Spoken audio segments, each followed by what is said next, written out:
Article in English grammar, आसान लेकिन उतना ही इंपॉर्टेंट टॉपिक। जितना आसान ये दिखता है उतना आसान होता नहीं, कभी कभी इसमें थोड़ा बहुत कॉम्प्लिकेशंस भी हमको देखने को मिल जाते हैं। तो इस वीडियो में आप देखेंगे कि इस टॉपिक को सॉल्व करने के सही और बहुत ही ईजी तरीके कौन से हैं और ऐसे कौन कौन से कॉम्प्लिकेशंस हैं जिसको हम आसानी से फेस कर सही आंसर लिख सकते हैं। स्वागत है आप सबका एक बार फिर से मेरे इस यूट्यूब चैनल में। तो चलिए वीडियो स्टार्ट करते हैं। सबसे पहले हम जान लेते हैं कि आर्टिकल होती क्या है और इसका यूज कहाँ पर होता है। तो आर्टिकल का यूज किसी भी नाउन से पहले किसी भी नाउन को मॉडिफाई करने के लिए यूज होता है, ठीक है, याद रखेंगे। और बेसिकली दो तरह के आर्टिकल्स हमको देखने को मिलती है, एक को हम बोलते हैं डेफिनिट आर्टिकल और दूसरे को बोलते हैं इनडेफिनिट आर्टिकल। क्लियर बोलते हैं। तो बेसिकली आर्टिकल में हम ये तीनों वर्ड्स का यूज करना सीखते हैं, ए, एन और द का। तो सबसे पहले हम डिस्कस करेंगे यूज ऑफ ए एन, ठीक है। तो मैं आप लोगों को बता दूं कि ए और एन दोनों का यूज करना बहुत ही आसान है। ये हम आप सबने जान लिया कि इन दोनों का यूज या इन तीनों जो वर्ड है इनका यूज किसी भी नाउन के पहले या नाउन को मॉडिफाई करने के लिए करते हैं, ठीक है। तो ए और एन दोनों का यूज करते कैसे हैं। सबसे पहले मैं आप लोगों को एक छोटा सा फॉर्मूला बताता हूं जिसके बेस पर आप अ और एन से रिलेटेड सारे क्वेश्चंस बड़ी आसानी से सॉल्व कर सकते हैं। तो फॉर्मूला है हिंदी के स्वर अ से अह, एन और क से ग अ। तो ये एक फॉर्मूला है आप लोगों का, अ से अह एन, क से ग अ, ठीक है। इस फॉर्मूला को आप याद रखेंगे। इस फॉर्मूला के बेस पर आगे हम चलेंगे। तो चलिए सबसे पहले यूज जान लेते हैं हम अ का। तो अ का यूज किसी भी वर्ड के पहले उस कंडीशन में करेंगे जब उस वर्ड का उच्चारण हिंदी के व्यंजन से, मतलब क से ग तक के वर्ड से हो रहा हो, ठीक है। अ का यूज ऐसे वर्ड के पहले करते हैं जिसका उच्चारण हिंदी के क से ग तक के शब्दों से हो रहा हो, ठीक है। एग्जाम्पल के थ्रू देखिए, अगर हम बोले हाउस, तो हाउस का उच्चारण किससे हो रहा है, ह से, जो कि एक व्यंजन है, तो इसमें अ आ जाएगा, मतलब ये अ हाउस हो जाएगा।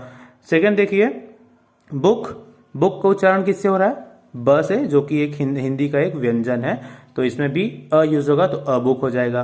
कार, क से, तो अ कार। डॉग, ड से, तो अ डॉग, ठीक है।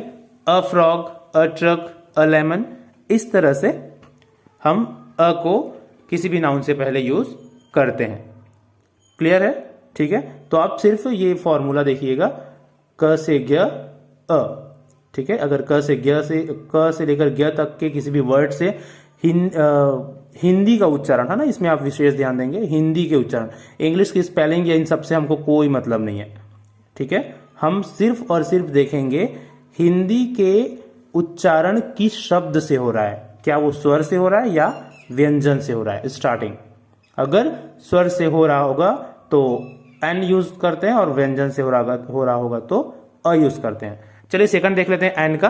तो जैसे कि मैंने ऊपर बताया, अगर किसी वर्ड में या अगर किसी शब्द का उच्चारण हिंदी के स्वर से, मतलब अ से लेकर अह तक के शब्द अक्षर से या अ से लेकर अह तक के वर्ण से हो रहा हो, तो उस केस में हम उस शब्द से पहले या उस वर्ड से पहले एन यूज करेंगे।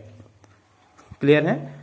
अगर किसी शब्द का उच्चारण अ से अह तक के वर्ण से हो तो उस शब्द में एन यूज किया जाता है। एग्जांपल देखिए, एप्पल, एप्पल ए से स्टार्ट हो रही है तो इसमें आएगा एन।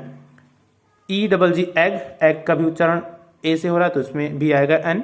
ऑरेंज, ऑरेंज का स्टार्ट हिंदी के अ से हो रहा है जो कि एक स्वर है, तो इसमें भी आ जाएगा एन। अम्ब्रेला अ से स्टार्ट होता है, इसमें भी आ जाएगा एन, ठीक है।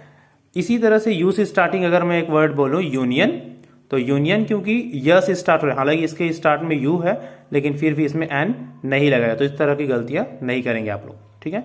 तो आई होप ये आप लोगों को अ और एन दोनों का यूज क्लियर हो गया होगा।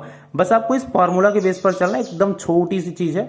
ये फॉर्मूला है अ से अह, एन, क से ग अ, ठीक है। इसी की बेस पर अ से अह तक की ये जो आर्टिकल है वो सॉल्व होगा। लेकिन अब बात आती है कि कॉम्प्लिकेशन का, कि वो कॉम्प्लिकेशंस कौन से हैं जिसको हमको कई कई बार इन दोनों के यूज में फेस करने पड़ते हैं। जैसे एक एग्जांपल है, इसमें आप लोग देखिएगा, अगर मैं बोलूं कि there is blank fan is not working, ये एक एग्जांपल है। अब इसमें आप यूज करेंगे देयर इज, क्योंकि फ से स्टार्ट हो रहा है तो व्यंजन है, तो अ फैन। लेकिन यहीं पर जस्ट एक और फैन आया हुआ है, आप यहां पर क्या यूज करेंगे? ठीक है, तो इस फैन में आप अ यूज नहीं कर सकते। ठीक है, इसमें आपको सेंस को समझना होगा और सेंटेंस की स्ट्रक्चर को समझना होगा। इस फैन में अ नहीं बल्कि the fan is not working word use होगा। क्लियर है? क्यों? तो ये पूरा सेंटेंस क्या हो जाएगा? There is a fan, the fan is not working. Clear? यहां पर इस फैन में आप अ नहीं बल्कि द यूज करेंगे। उसी तरह से एक और सेंटेंस देखेंगे आप, I get up early in the morning.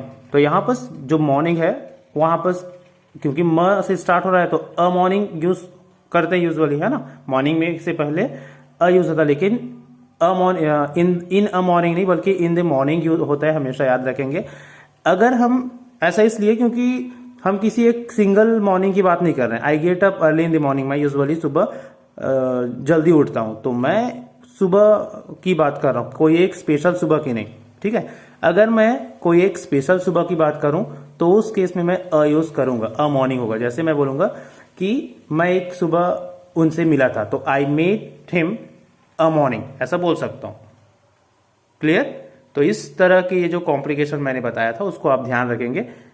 ऐसे केसेस में आपको सेंटेंस के सेंस को समझना पड़ेगा और उसके बेस पर कभी कभी अ के जगह में द वर्ड यूज करना होगा।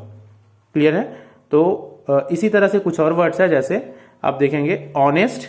तो ऑनेस्ट यहां पर एक वर्ड है, एच से चालू होता है। इस तरह के सेंटेंस में लोग अक्सर धोखा खा जाते हैं। इसमें अ नहीं बल्कि एन यूज होगा, एन ऑनेस्ट होगा, एन आर होगा, है ना। उसी तरह से एन ऑनर होगा, ऑनरेबल, ये कुछ वर्ड्स है जिसमें एन यूज होता है।